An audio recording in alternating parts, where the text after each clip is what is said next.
சிவகுமார் இப்போது ஒரு பெரிய தொழிலதிபர். ஆனால் அவர் ஒன்றும் பெரிதாக படிக்கவில்லை. 10வது கூட தேரவில்லை. பள்ளியில் படிக்கும்போது உருப்பட மாட்டாய் என்று ஆசிரியர்களால் திட்டு வாங்கியது இன்னும் அவர் நினைவில் இருக்கிறது.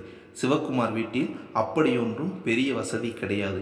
அவனுடைய அப்பா ஒரு சைக்கிள் கடை வைத்து அதில் வரும் வருமானத்தில் வாழ்க்கையை ஓட்டிக்கொண்டு இருந்தார். சிவகுமார் ஒரே பையன். அவனுடைய அம்மா சிறு வயதில் இறந்து விட்டார்கள். பாட்டியின், அதாவது அவனுடைய அப்பாவின் தாயார் தான் அவனை வளர்த்தி ஆளாக்கினார். அம்மாவின் கண்டிப்பு இல்லாத காரணம், பாட்டியின் செல்லம் எல்லாம் சேர்த்து அவனை படிப்பில் கோட்டை விட செய்தது.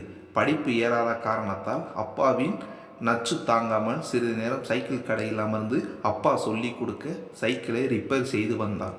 அவனுக்கு 20 வயது ஆகும்போது அப்பாவும் இறந்து போக இவனுக்கு கடையை என்ன செய்வது என்று தெரியாமல் தடுமாறும் போது ஒரு இரும்பு கடையைச் சேர்ந்த ஒருவர் சைக்கிள் கடையில் இருக்கும் பழைய சைக்கிள்கள், உடைந்து போன இரும்பு போன்றவற்றை ஒரு விலை பேசி வாங்கி கொண்டார். அதுவே ஒரு பெரிய தொகைக்கு விலை போயிற்று.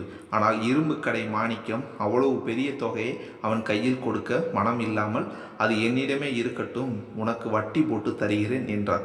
சிவகுமார் விருப்பப்பட்டால் தன்னுடைய இரும்பு கடையில் வேலை செய்யலாம், அதற்கும் சம்பளம் தருகிறேன் என்று கூற அவனுக்கு அப்போதைக்கு ஒன்றும் புரியாமல் சம்மதித்து விட்டான்.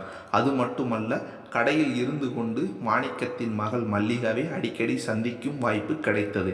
அந்த நட்பு காதலாக மாற மல்லிகா அவனிடம், நீ தொழில் செய்து சம்பாதித்தால் மட்டுமே அவளை திருமணம் செய்து கொள்ள அப்பா சம்மதிப்பார் என்று கூற அவன் யோசிக்க ஆரம்பித்தான். ஒழுங்காக படித்திருந்தால் நல்ல வேலைக்கு போயிருக்க முடியும்.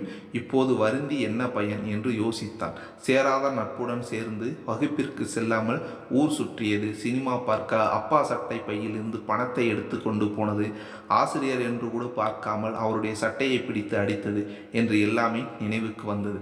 வருந்தி என்ன பயன், என்ன செய்வதென்று தெரியாமல் மாணிக்கத்தின் யோசனையை நாடினான். அவரும் பழைய இரும்பு வாங்கி வந்தால் அதில் ஒரு சிறு பங்கு தருவதாக கூற இவனும் ஒரு சைக்கிளில் ஊர் ஊராக சென்று பழைய இரும்பு வாங்கி வர அவனுக்கு சம்பளம் போக ஒரு வருமானம் வரத் தொடங்கியது.